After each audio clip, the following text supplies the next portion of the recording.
আসসালামু আলাইকুম রহমতুল্লাহ। আপনাদেরকে জানাচ্ছি আমার পক্ষ থেকে পবিত্র ঈদুল আযহা এর শুভেচ্ছা। আশা করি আগামীকাল আমরা সকলে একসাথে খুব সুন্দর এবং চমৎকারভাবে পবিত্র ঈদুল আযহা পালন করতে পারবো ইনশাআল্লাহ।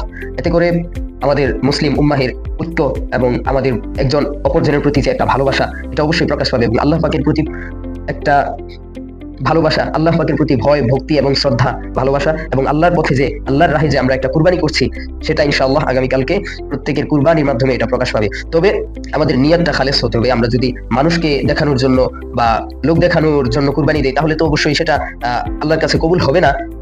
তবে আমরা জানতে পারবো না। আর যদি আমাদের নিয়তটা খালেস হয়, তাহলে অবশ্যই এটা আল্লাহর কাছে কবুল হয়ে যাবে এবং আমরা যদি ছোট্ট একটা খাসি বা একটা ছাগলও কুরবানি দেই, এটা আল্লাহর কাছে কবুল হয়ে যাবে যদি নিয়ত খালেস থাকে।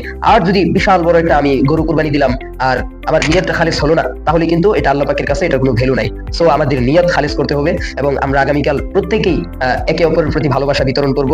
যারা গরিব দুঃখী মুসলিম ভাই বোন রয়েছে, তাদেরকে তো আমরা গরুর গোশত দেবই।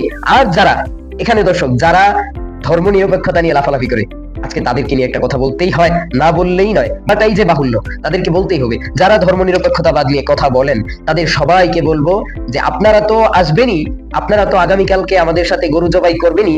গরু জবাই করে গরুর গোশত কেটে সকলে মিলে একসাথে গরুর গোশত খেতে হবে। এবং যে সকল ধর্ম নিরপেক্ষতাবাদী ভাইরা, আপনারা কিন্তু আপনাদের হিন্দু যে সকল বন্ধু বান্ধব রয়েছে বা হিন্দু পাড়া প্রতিবেশী রয়েছে, সবাইকে কিন্তু গোশত হাদিয়া দিতে হবে। কারণ এটা ধর্ম নিরপেক্ষতার একটা বিষয়। যেহেতু তাদের পূজা হইলে আপনারা যান, তাদের আমাশা তাদের যে বাতাসা, আপনারা সেটা খেতে যান এবং আপনারা সেখানে গিয়ে তাদের মূর্তির সামনে এরকম হাত জোর করে ধর্ম নিরপেক্ষতাবাদের স্লোগান দেন, গান, তাহলে অবশ্যই আপনাদেরকে কিন্তু আপনাদের যে সকল হিন্দু বন্ধু বান্ধব আছে, তাদেরকে কিন্তু গরু জবাইয়ের সময়, জবাইয়ের পর গোশত কাটা, হাড্ডি কাটা, সব কিছুর পর গোশত বন্টন করে এবং তাদেরকে বাসায় এনে দাওয়াত দিয়ে খাওয়াইতে হবে। তাহলে বোঝা যাবে আপনারা কয় নাম্বার ধর্ম নিরপেক্ষতাবাদের কাজ করেন। সো এটা ছিল একটা কথা। আর সকলের প্রতি আমরা ঈদুল আযহার যে ভালোবাসা ইনশাআল্লাহ সেটা বিতরণ করবো। আল্লাহ পাক রব্বুল আলামিন আমাদের ঈদটাকে সুন্দরভাবে পালন করার তৌফিক দান করুন।